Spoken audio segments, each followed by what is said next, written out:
Howdy, everyone. All right, well, I'm taking a little breather here from working on the canopy. I'm actually waiting for a reply from Vans. I had sent an email. While I wait on that reply, I figured I could start working on a couple more loose ends. So, one of the things I wanted to do was try to figure out how I can use a lighted switch with the VPX. Just because of the nature of the VPX, you have to use a certain type of lighted switch.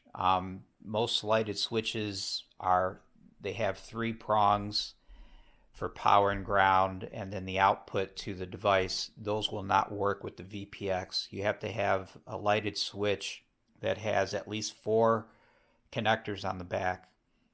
Two are for the light on the switch itself, and then the other two are the actual switched circuits.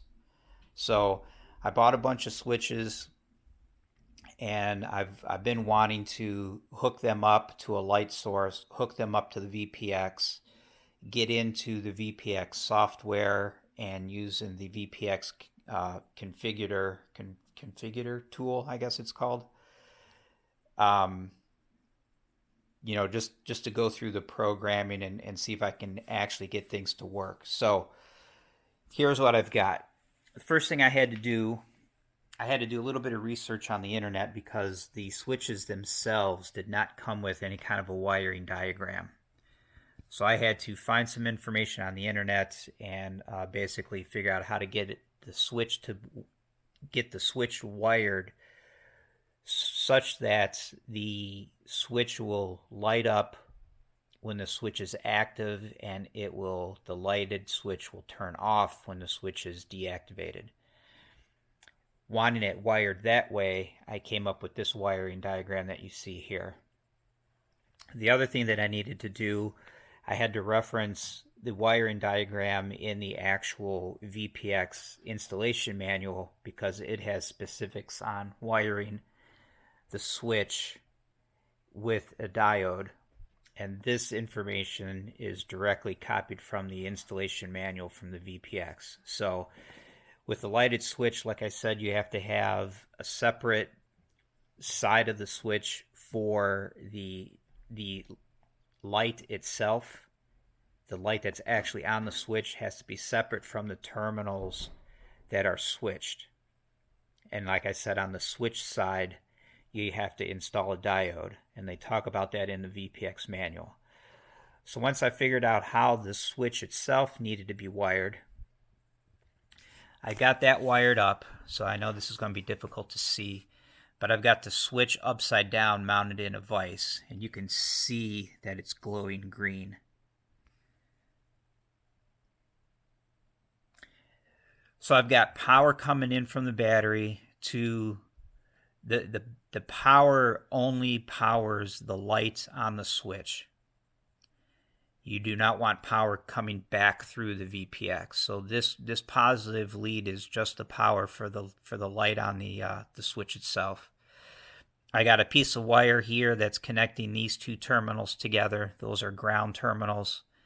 And off of one of those, I've got the diode.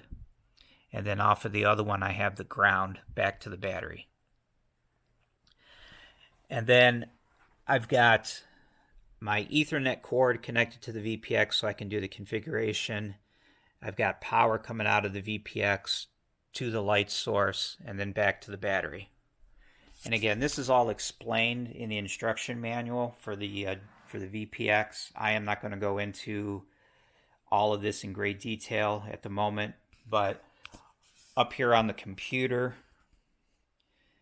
I've got the VPX manual up, and I've got the configurator software as well.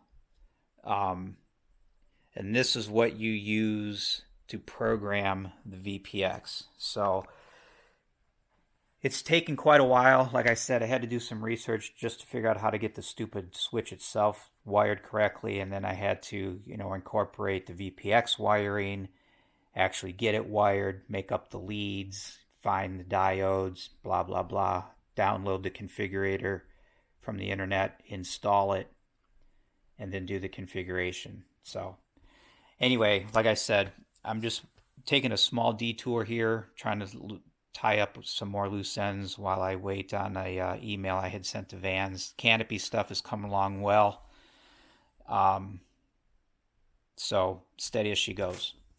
All right, we'll get more into wiring and VPX stuff and avionics and all that a little bit later on.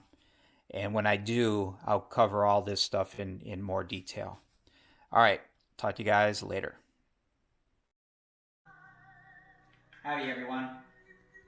My little friend came out here to help out today. So I think he gets tired of walking around, I don't know, 14, 15 inches off the ground. So I thought I'd throw him up here real quick, give him a new perspective on aircraft construction. So here he is. His name's Stuka. You've seen him once before in one of my other videos.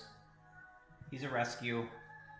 And I don't know. He comes out here from time to time. He almost acts like he's curious. So I thought I'd just put him up on the workbench real quick. Seems to enjoy it.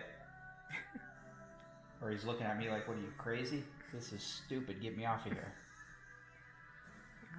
All right. Back to work. Talk to you guys later.